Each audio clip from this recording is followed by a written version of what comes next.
오늘 예수님께서 친히하신 이 말씀은 사실 약간 이해하기 어려운 면이 없지 않습니다. 오늘 말씀에 의하면 아침 일찍 나와서 부지런히 일을 한 이 먼저 온 품꾼이나 나중에 와서 겨우 1시간 일한 이 품꾼이나 똑같이 한 데나리온을 주었다는데 여기에 대해서 먼저 온 품꾼이 항의를 합니다. 어떻게 그럴 수가 있느냐? 하루 종일 떼약볕에서 수고한 우리와 이제 마지막 겨우 1시간 남겨놓고 와서 이렇게 1시간만 일한 이 사람들과 어떻게 그렇게 똑같이 대우할 수가 있느냐고 항의를 한 것입니다. 이런 불만에 대해서 주인의 대답은 그렇습니다. 너희들과 약속한 게 한 데나리온 아니냐? 너희들에게 내가 할 도리를 다했다. 나중은 이 사람들에게 내가 똑같이 한 데나리온을 준 것은 그것은 그 주인의 선함이고 주인의 후함이지 여기에 잘못된 게 없다. 주인의 대답이 그렇다는 것입니다. 그래서 나중 온 사람이나 먼저 온 사람이나 똑같이 하는 것은 그 주인 마음이지 여기에 잘못된 것이 없다. 그러면서 이제 이 비유의 마지막은 먼저 온 자로서 나중되고 나중된 자로서 먼저 된다는 이상한 말씀으로 예수님의 비유는 끝을 냅니다. 자, 여기에 공평성에 심각한 모순이 있습니다. 그렇지요. 아니 그럴 바에는 누가 일찍 나와서 일하겠으며 누가 먼저 되려고 하겠습니까? 아직 그 예수도 그럴 바에는 늦게 믿어서 가지고 천국 가기 직전에 나와서 믿으면 되지. 그럴 필요가 뭐 있겠느냐 하는 이런 의문이 들만합니다. 자, 오늘 이 말씀은 그렇게 쉬운 말씀이 아닙니다. 이 말씀의 의미는 왜 예수님은 이 비유를 베푸셨을까 하는 점입니다. 여기 우리가 깊이 함께 하나님 앞에서 생각해 봐야 할 중요한 관건이 있습니다. 먼저 우리가 이해할 것은 본문 말씀 1절에 말씀하신 대로 예수님께서 이 비유를 베푸신 것은 천국은 마치 이와 같으니라는 말씀이 보여주듯이 이것은 하나님의 나라를 설명하시기 위해서 비유인 것입니다.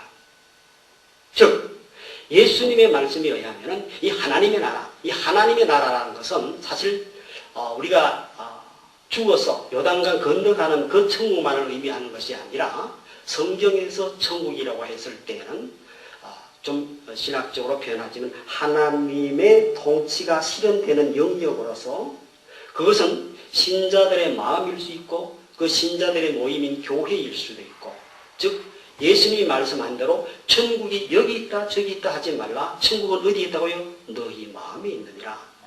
우리 복음서에 보면 물론 궁극적으로 완성될 저 영원한 천국도 말씀하고 있지만 훨씬 더 많은 부분에 이 현실 속에서 우리가 사는 이 세계 속에서 이미 도래한 하나님의 나라에 대해서 많이 말씀하고 있습니다. 오늘 이 본문의 비유의 말씀도 바로 그 말씀을 말한 것입니다. 다시 말하면 여기 하나님의 나라라는 것은 지금 이 교회를 말하고 있습니다. 그러니까 이 비유는 무슨 노동윤리를 말한다든지 고용원칙을 말한다든지 인건비 문제에 대해서 논하고자 하는 그런 문제가 아닙니다. 이 비유의 말씀은 오늘 이 교회라는 하나님의 나라 안에서의 영적인 이치가 어떠하며 영적인 원리가 어떠한가를 설명하기 위해서 베푸신 비유의 말씀인 것입니다. 즉 세상적인 기준 속에서가 아니라 천국주시지만 신앙 원리는 이러이러하다는 것을 이 비유를 들어서 말씀한 것입니다. 자, 이제 오늘 이 비유에서 먼저 온 품꾼들의 심각한 오해가 있습니다. 그런데 여러분 이 오해는 그들만의 오해가 아니라 오고 오는 모든 세대 속에서 하나님의 백성, 하나님의 교회에 여전히 동일하게 일어나는 문제이기 때문에 이 비유의 말씀이 성경에 기록된 것입니다. 그래서 모든 하나님의 거룩한 백성들이 이 예수님의 비유의 말씀을 듣고 이 말씀 안에 감추어진 예수님께서 하시고 하시는 한 그 본의를 깨닫고 오늘 이 하나님의 나라는 우리 교회 생활 속에서 바른 신앙생활을 하기 위해서 기록된 것입니다. 이게 남의 얘기가 아니라 오늘 이 시대를 살아가고 있는 우리에게도 똑같이 일어나고 있는, 동일하고 일어나고 있는 그런 오해요 곧잘 일어나는 교회의 모습이기도 한 것입니다. 그래서 오늘 우리는 이 예수님의 가르침을 쫓아서 과연 우리는 하나님의 나라인 교회를 받들어 섬길 때 어떤 자세로 받들어 섬겨야 할 것이며 하나님께 어떤 바른 태도를 가져야 할 것인가를 오늘 이 본문 말씀을 통해서 함께 은혜를 나누는 시간이 되기를 바랍니다. 먼저 오늘 이 먼저 품꾼들의 심각한 오해가 뭔가, 무엇에서 오해했는가 하면은 이들은 주인과의 관계에서 헌정의식을 가지고 있습니다. 먼저 온 품꾼들의 생각은 이렇습니다.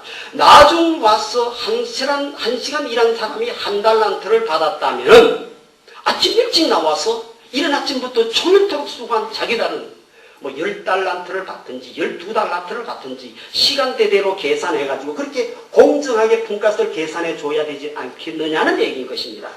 그러나 주인의 생각은 달랐습니다. 주인의 대답은 이렇습니다. 원래 계약하기를 아침에 한 달란트를 약속하지 않았느냐는 것입니다. 그래서 한 달란트 준다고 해서 한 달란트 줬는데 거기에 대해서 잘못한 것이 없다는 것입니다. 나중 온 사람들에게 똑같이 대우한 것은 주인의 후덕하며 주인의 넉넉한 인심이지 그게 뭐가 잘못됐냐는 것입니다. 이게 주인의 대답인 것입니다. 자, 이게 굉장히 중요한 우리 신앙 원리 이 복음이 들어가 있습니다. 은혜라는 것은 바로 그런 것입니다. 은혜라는 것은 자격 없는 자에게 베풀어지는 하나님의 무조건적인 호의요 혜택인 것입니다. 이게 은혜인 것입니다. 저와 여러분들이 그런 은혜를 받은 사람들이라는 것입니다. 우리 편에서는 아무 자격이 없습니다. 우리 편에서는 아무런 조건이 없습니다. 하나님이 그냥 하나님이 스스로 혼자 좋으셔서 우리를 먼저 사랑하셨고 우리를 솔선하는 사랑으로 하나님 품으로 품으셨고 우리를 하는 사랑으로 우리를 안고 계시다는 이것이 바로 복음의 진수요. 이것이 은혜인 것입니다. 오늘 여기 이 사람들 이 주인이 불러주지 않았더라면 어쩔 수 없이 하루 종일 공칠 수밖에 없는 사람들인 것입니다. 그렇다면 한 데나리온 받은 그 자체에 감사할 일이지 불러주신 은혜는 있고 어느새 이 사람들이 품삯을 계산하고 있더라는 것입니다. 자, 1시간 일한 사람이 한 달란트를 받으니까 아이쿠 오늘 수지 맞았구나. 우리는 10달란트쯤 받겠다. 이렇게 기대를 했다는 것입니다. 어느새 고마운 마음, 감사한 마음은 사라지고 이 주인에 대해서 헌정하려는 헌정의식이 자리 잡고 있다는 것입니다. 그러나 하나님의 나라는 그런 것이 아닙니다.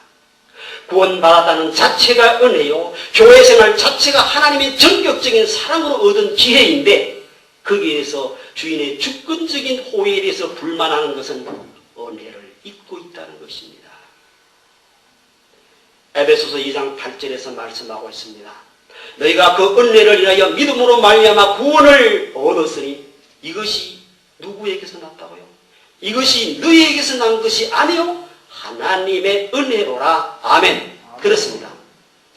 이것이 우리에게서 나온 것이 아니고 우리의 어떤 착함이나 우리의 열심이나 우리의 기특함이나 우리의 가능성을 보시고 하신 것이 아니라 아무것도 보지 않고 아무것도 조건으로 걸지 않고 하나님이 전격적으로 우리를 사랑하시고 우리를 품으시고 그 불구덩이 속에서 우리를 구원하시고 뿐만 아니라 오늘도 하나님의 은혜 아래 우리를 붙잡고 계시고 우리는 계속해서 여전히 실수하고 잘못하고 범죄 하는데도 불구하고 그래도 다시 기회를 주시고 또 주시고 또 주셔서 기억고 승리와 완성으로 이끄시는 하나님의 은혜로운 팔로 우리를 찾고 계시다는 이것이 은혜 안에 있으며 이것이 복음이요 이것이 교회 생활인 것입니다. 은혜로 구원만 받은 게 아니고요. 우리들의 교회 생활 전체가 봉사의 기회조차도 은혜로 주어진 것입니다. 그런데도 불구하고 우리가 열심히 일하다 보면 나도 모르게 수고의 대가를 은근히 바라게 됩니다. 열심히 충성했으니 수고에 비례해서 축복도 받아야 되겠다는 생각인 것입니다. 왜 이렇게 됐습니까? 왜 이렇게 됐습니까? 은혜로 주어진 것이라는 것을 잊어버리고 자신도 모르게 주인과 흥정하려 드는 이런 생각을 하게 됩니다. 여러분 오늘 이 말씀, 이 비유의 말씀을 베푼 동기를 보면은요, 조금 앞서서 앞절에 보면은 19장 27절을 한번 읽어봅시다. 이 19장 27절에 보면은 같이 한번 읽어볼까요? 이에 베드로가 대답하여 가로되 보소서 우리가 모든 것을 버리고 주를 쫓았사오니 그런즉 우리가 무엇을 얻으리까? 왜 이 얘기가 나왔는가 하면은 이제 부자 청년이 나와서 예수님께 질문을 합니다. 예수님, 영생을 얻으려면 내가 어떻게 해야 되겠습니까? 네가 율법을 다 지켰느냐? 예, 어려서부터 지켰습니다. 그러면 너 가진 것 다 팔아가지고 가난한 사람에게 나눠주고 나를 쫓아라. 이 부자 청년이 돈이 많기 때문에 근심하며 돌아갔다고 했습니다. 그래서 예수님이 말씀하십니다. 얘들아, 하늘나라 들어가기가 어떻게 어려운지, 부자가 천국에 들어가기가 어떻게 어려운지, 낙타가 바늘기에 들어가는 것보다 더 어렵다. 예?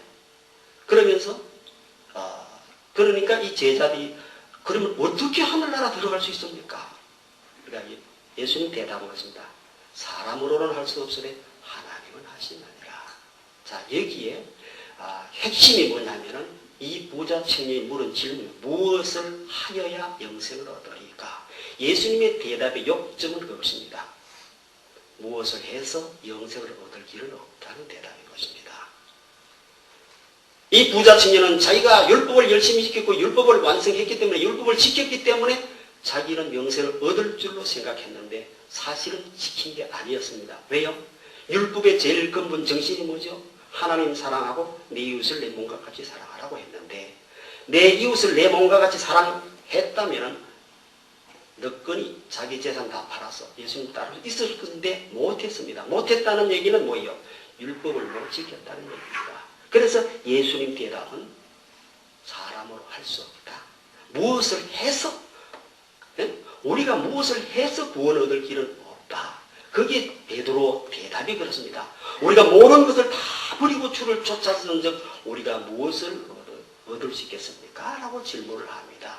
그 베드로가 우리가 주를 위해서 다 버렸고 주님을 따랐기 때문에 무엇을 얻겠습니까? 라는 질문에 대해서 예수님이 대답하시기 위해서 이 비유를 베푼 것입니다. 물론 오늘 28절의 말씀대로 세상이 새롭게 되어 인자가 자기 영광의 보좌에 앉을 때에 나를 덮는 너희도 12보좌에 앉아 이스라엘 12지파를 심판하리라 라고 말씀하면서 30절에 그러나 먼저 된 자로서 나중되고 나중된 자로서 먼저 될 자가 많으리라 는 말씀을 하십니다. 이게 무슨 얘기냐 하면 그렇습니다.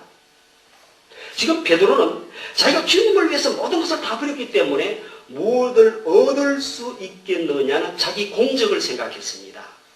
그래서 예수님께서 베푸신 비유가 이 먼저 온 품꾼과 나중 온 품꾼의 토동은 비유인 것입니다. 굉장히 중요하게 우리가 봐야 될 것입니다. 여기에 주께서 우리를 불러주신 그 자체가 은혜요 전격적인 하나님의 솔선하는 사랑으로 베푸진 것이었다면 거기에 우리의 공로를 내어세울 것이 없다는 얘기입니다.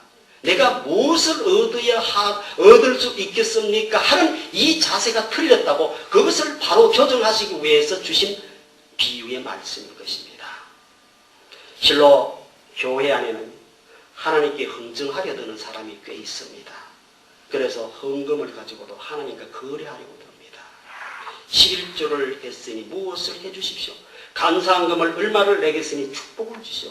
하나님께 조건을 내걸고 내 요구를 관철시키려고 하는 것은 은혜를 깊이 이해하지 못한 소치인 것입니다. 물론 구약 성경에는 이와 비슷한 제안들이 나옵니다. 하나님이 그렇게 얘기하십니다. 내 계명을 즐겨 순종하면 네가 이렇게 복을 받고 저렇게 복을 받으리라고 약속하고 있습니다.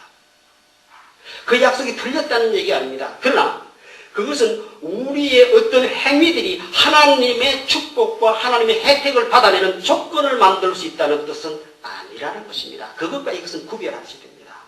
그건 이런 것과 같습니다. 잘 이해를 해보시죠. 우리가 자녀들을 키울 때에 자녀들이 공부의 중요성을 알지 못하니까 공부를 잘하지 않습니다. 저나 여러분이나 어릴 때는 비슷했을 것입니다. 그렇죠?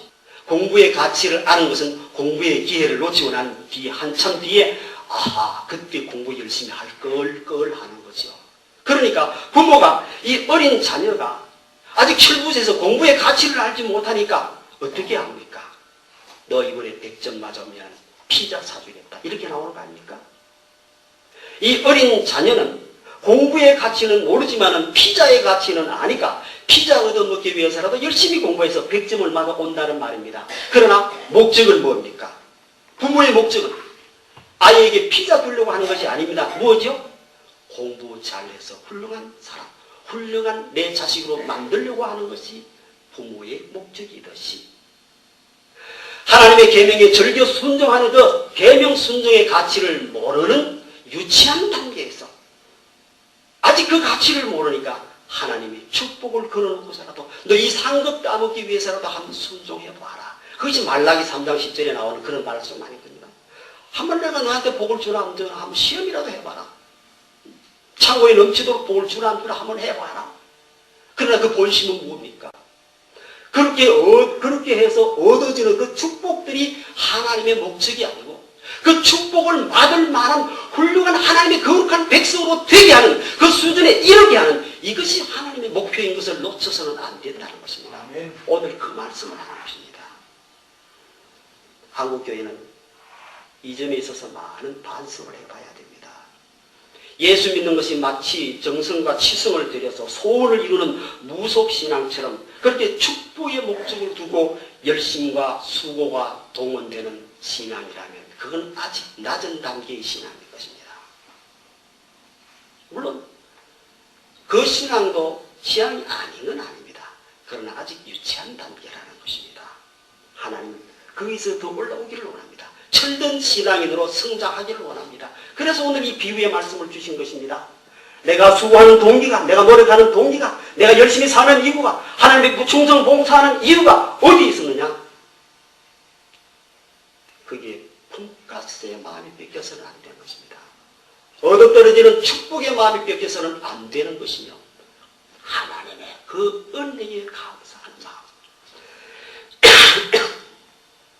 하나님이 우리가 솔선하는 사랑으로 이 방지교회를 주셨습니다. 은혜로 주어진 기회인 것입니다. 그저 죽도록 충성하는 것. 이것이 은혜를 아는 자의 마음인 것입니다. 하나님과 거래하려 들지 말고 이미 베푸신 이 무한한 은혜에 감사가 있을 뿐인 것입니다. 우리 찬송가에도 그런 거 있잖아요. 날 불러주시니 고마워라. 이 마음, 주님이 원하는 마음을 이 마음 것입니다. 날 불러주시니, 날 불러서 방지교회의 집사로 세워주시니, 날 불러서 방지교회 성가대로 세워주시니, 날 불러서 방지교회 장로로 세워주시니, 날 불러서 방지교회 권사로 세워주시니, 고마워라, 고마워라. 이 은혜 고마워라. 이것이 충성 봉사의 진정한 동기여야 된다는 말씀인 것입니다. 우리 한번 따라합시다. 헌정의식 버리고 은총의식 가집시다. 외우시기 바랍니다. 머리에 새기시기 바랍니다.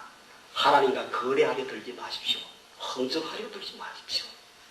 하나님은 때로는 여러분의 유치한 단계까지 내려오셔서 헌정하시기도 하십니다. 그 거래에 응하시기도 하십니다. 그러나 어린아이가 피자 따먹으려고 열심히 공부한 것, 거기에 응해줬던 부모의 마음과 같습니다. 이 녀석아, 겨우 피자 먹으려고 하지 말고 너 빨리 철들어서 이 공부의 중요성을 깨달아. 네가 훌륭한 사람이 되어야 할 그 이유를 깨닫는 철든 사람이 되라는 것이 부모의 마음이다시 주님은 우리에게 그렇게 하기를 원하십니다. 우리 한번 따라합시다. 더 헌정의식을 버리고 은총의식을 가집시다. 목사님이 권사님 뭐 이렇게 자꾸 따라하니까 어느 권사님이 그러더랍니다.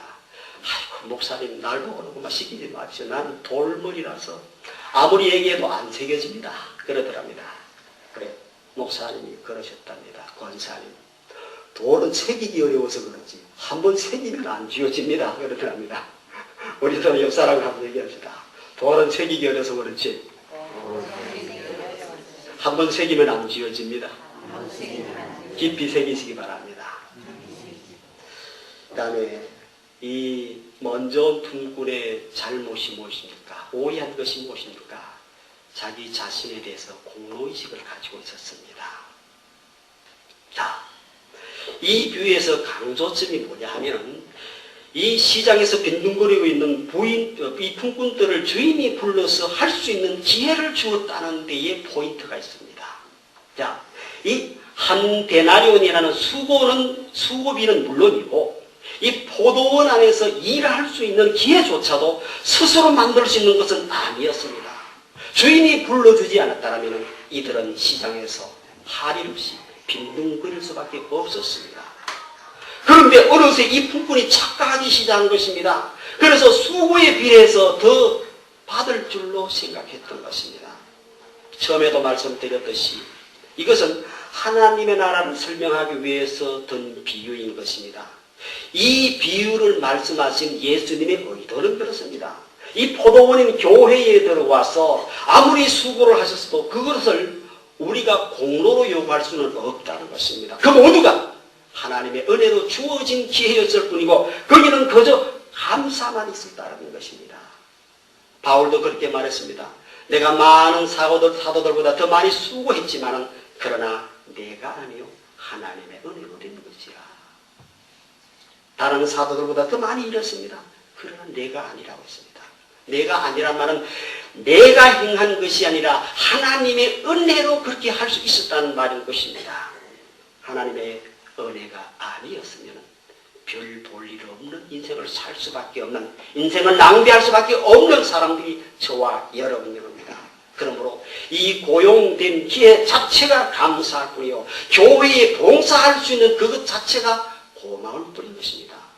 물론 하나님께서는 은혜가 풍성하신 하나님이셔서 당연히 우리의 그런 수고, 당연한 수고조차도 하나님은 칭찬과 상급으로 축복으로 갚으시는 좋으신 하나님이시면 틀림없습니다. 그게 아니란 얘기가 아닙니다.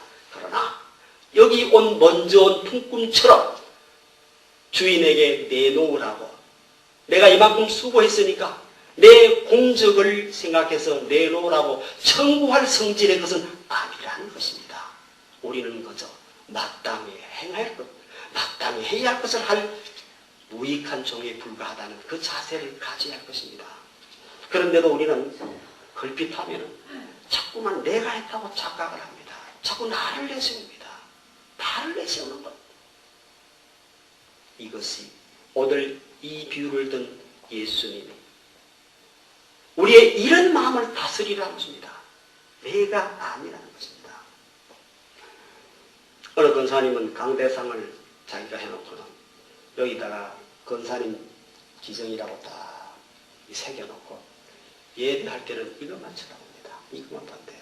저건 내가 했지. 여러분, 이게 하나님 앞에 바른 우리 신앙의 태도를 빼앗아갑니다. 혼란스럽게 합니다. 저건 내가 했지. 이 마음이 있는 한, 이 마음을 가지는 한 우리 속에 진정한 은혜는 임하지 못하는 것입니다. 이건 뭐 평신도뿐만 아니라 우리 모두가, 저를 비롯해서 우리 모두가 곧잘 쉽게 착각하고 빠지기 쉬운 그런 시험입니다. 그 어른 목사님이 자꾸 하다 보면 자꾸 내가 했다, 내가가 나오니까 그래서 자기 사모님한테 부탁을 했답니다. 여보, 내가 만일에 강단에서 말이야 또 내가 이렇게 내가 했다고 내서면은 이렇게 해가 나를 받으라는 이렇게 이 뭐냐면은 두 눈 뜨고 못 봐주겠다.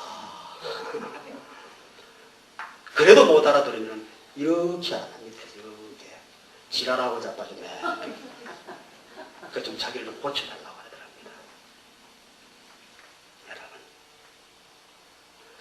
참으로 우리가 고치기 힘든 우리의 본성입니다. 나도 모르게 열심히 하다 보면 이게 아예 신앙이 없고 교회에 열심히 안 나오는 사람이 빠져들기 쉬운 것이 아니라 오늘이 여전도 헌신 예배 아닙니까? 그래서 이 말씀을 드린 것입니다. 잘하는 사람이 잘하고 넘어지기 쉬운, 시큰 열심히 하고 빠지기 쉬운 함정이요 잘못된 오류인 것입니다. 이걸 고쳐놔야 하는 것입니다. 시큰 잘하고 이렇게 돼서는 안 되겠습니다. 그죠? 하나님 보시기에 그래 너 잘하고 있다. 누가복음 17장 10절에서 말씀하고 있습니다. 이와 같이 너희도 명령을 받은 것을 행한 후에 이르기를 우리는 무익한 종이라 우리의 하여야 할 것을 한 것뿐이라 할지니라. 우리 한번 따라합시다. 마땅히 할 일을 했을 뿐입니다. 우리 방지교회는 이 자세를 갖추시기 바랍니다. 청도가 소로 유명하지요. 여러분, 소는요 송아지를 낳고도, 그 덩치 큰 송아지를 낳고도 눈만 껌뻑껌뻑하고 있다고 합니다. 그런데요, 닭은요 많은 계란 하나 놓고도 온 동네 돌아다니면서 꼬꼬대거린다고 합니다. 여러분, 기왕이면 우리 청도 사람답게 이만한 일을 해놓고도 눈만 껌뻑껌뻑 그저 묵묵히 하나님께 순종하고 전혀 티 안 나는, 여러분, 이런 신자가 멋진 신자인 것입니다. 이런 신자를 하나님이 높여주시는 것입니다. 하나님이 그런 사람을 보고 계시는 겁니다. 그래, 사랑하는 내 종아, 너 잘한다, 너 잘한다. 여러분, 성경에 뭐라고 했는지 알아요? 칭찬받으려고 나발을 불면 어떻게 된다고요? 저는 이미 자기 상을 받았느니라. 아멘 안 하시네. 우리 한번 따라합시다. 이미 자기 상을 받았느니라. 이 말하자면 갑을 한 거예요. 갑을 한 거예요. 여기 얄팍한 사람들 입술 오르내는 내가 했다고 내세우는 바람에 그거 조금 얄팍한 그 칭찬 한마디 듣고 다 까먹은 거예요. 하나님이 주시면 이만하고 주시는데 사람들은 알아줘봤자 별 볼 일 없습니다. 그죠? 그 얇은 입술에 오르는 그 칭찬 한마디가 뭐 우리 인생의 큰 보탬이 되겠습니까? 처연하십시오. 누가 알아주든 안 알아주든, 누가 보든 안 보든 묵묵히 하나님의 말씀 앞에 순종하며 큰 일을 하고서도 당연히 할 일을 했을 뿐입니다. 하나님께 엎드리는 자를 하나님이 기뻐하시는 것입니다. 마지막으로 동료와의 관계에서 비교의식을 가지고 있습니다. 자, 여러분, 먼저 온 사람들이나 나중 온 사람들이나 그날 벌어서 그날 먹고 살아야 되는 사람, 그런 노동자이요 같은 처지입니다. 주인이 고용해 주지 않았으면 공칠 수밖에 없는 사람들인 것입니다. 그런데 어느 날 맘씨 좋은 주인에게 고용되어서 한 토동원에 일하고 되었으니 이 얼마나 반갑고 감사한 일입니까? 우리 옆 사람과 한번 이렇게 인사를 합시다.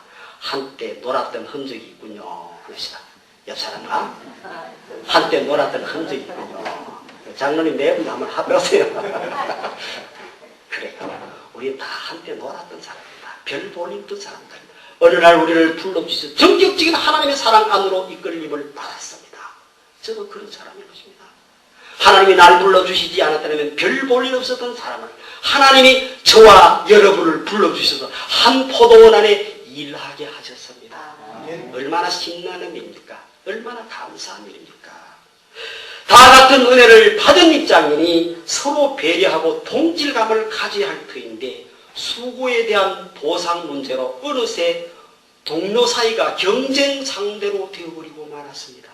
여러분, 이것이 교회 안에 얼마나 흔하게 자주 일어나는 일인지 모릅니다. 예?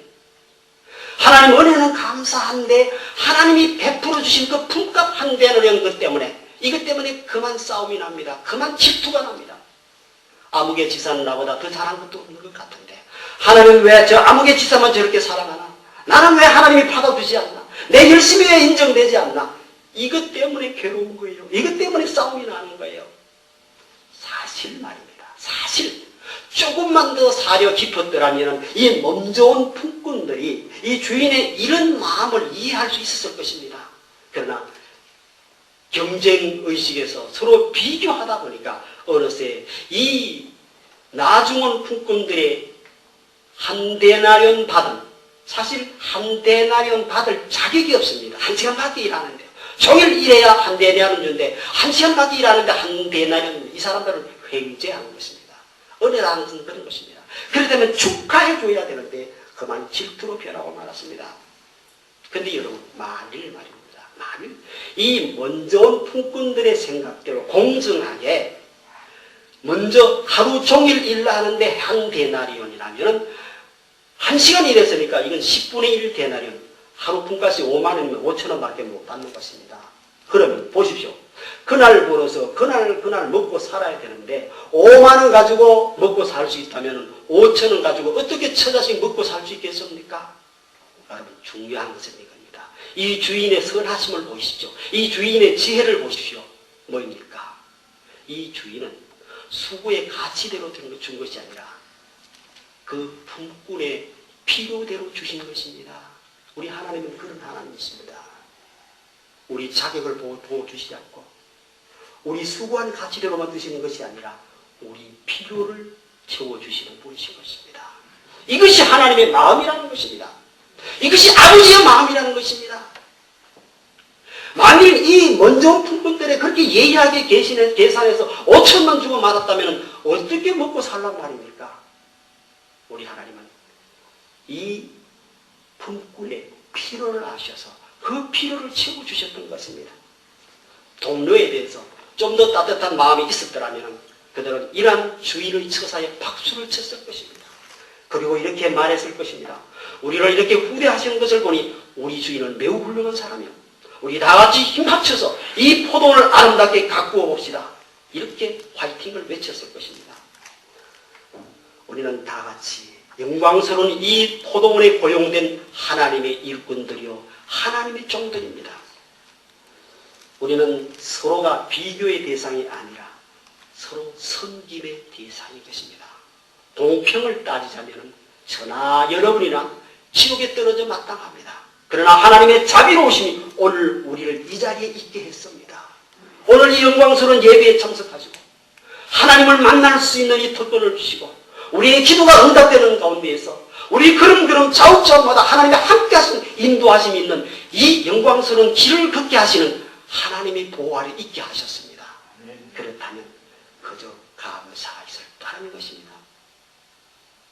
서로 동료와 비교해서 경쟁의식과 질투를 가지지 말 것입니다. 여러분 하나님의 나라에서는요 우리식의 공평이란 존재하지 않습니다. 우리는 자꾸 공평을 따지는데 거기에는 하나님의 절대 주권과 하나님의 자비로우심이 있을 뿐인 것입니다. 그래서 뭐라고 했습니까? 로마서에 보면 토기장의 비유가 나오죠. 토기장이가 옹기장이가 하나는 귀 있을 것을 하나는 천 있을 그릇을 만들 권한이 없겠느냐. 하나님의 주권에 속한 것입니다. 거기에 우리가 가타부타할 노릇이 아닌 것입니다. 하나님의 공평이라는 것은 우리 식의 그런 공평이 아닙니다. 여러분 하나님의 창조하신 이 창조물을 보십시오. 우리 꽃 한 송이를 놓고 한번 생각해 볼까요? 꽃 하나를 놓고서도 꽃이 형형색색 얼마나 다양합니까? 만일 우리식으로 그렇게 공평으로 따지자면 빨간 장미꽃 일생으로 이 모든 지상의 꽃들을 그렇게 만들어 놨다고 칩시다. 얼마나 재미있고 싱겁거든요. 오면서 보니까 참 꽃들이 별의별 꽃이 다 있어요. 얼마나 멋있는지요. 페랭이 꽃에서부터 시작해서 나팔꽃, 장미꽃, 민들레, 해바라기 각양각색의 형형격색의 꽃이 있음으로써 하나님의 그 다양하신 솜씨가 나타나는 것입니다. 여러분 꽃만 그런 것이 아닙니다. 하나님의 인생에도 보면 인생은 각자 특유, 각자 고유의 가치와 영광이 있을 따름이지 그거는 비교 대상이 아닙니다. 다 다릅니다. 서로 다 다릅니다. 보세요. 여러분 요셉은 하나님께서 그를 높여서 애굽의 총리 대신으로 삼으셨습니다. 거기는 그럴 만한 이유가 있었습니다. 하나님 편에서 그를 이루어 있어서 하나님의 영광을 그런 식으로 나타내셨습니다. 다윗은 이스라엘의 왕으로 존경받는 왕으로 세우셔서 하나님의 하실 일들을 하시고 하나님의 영광을 나타내는 것입니다. 여러분 근데 어디 그뿐입니까? 세례 요한을 보십시오. 세례 요한 나면서부터 성령 충만 받았던 예수님께서 말씀하신 대로 여자가 난 자아들 중에서 가장 위대한 사람이라고 일컬었던 그 세례 요한의 삶은 어땠습니까? 광야에서 메뚜기와 석청으로 음식을 사먹고 약대토로 사먹고 가장 조악한 가장 열악한 환경 속에서 지냈습니다. 그러면서 그는 광야에 외치는 자의 소리로 주의 첩경을 평탄케 하는 자로서 살았습니다. 이것이 세례 요한의 인생에 부여된 하나님의 영광이요 하나님의 뜻이었던 것입니다. 여러분 나면서부터 성령되었던 사람도 한번 봅시다. 나면서부터 40년 동안 소경으로 났습니다. 예수님의 제자들이 묻습니다. 저 소경이 된 것이 누구 죄 때문입니까? 부모 죄 때문입니까? 자기 죄 때문입니까? 예수님의 대답은 그렇습니다. 부모 죄 때문도 아니고 자기 죄 때문도 아니고 하나님의 영광을 나타내기 위함이다. 무슨 말입니까 이게? 그가 40년 동안 소경으로 있었던 것은 이 시간 예수 그리스도를 만나서 예수 그리스도의 그리스도가 된 사실을 증거하는 자로 살기 위해서 이 역할이 필요했다는 것입니다. 여러분 가슴이 확 밀리지 않습니까?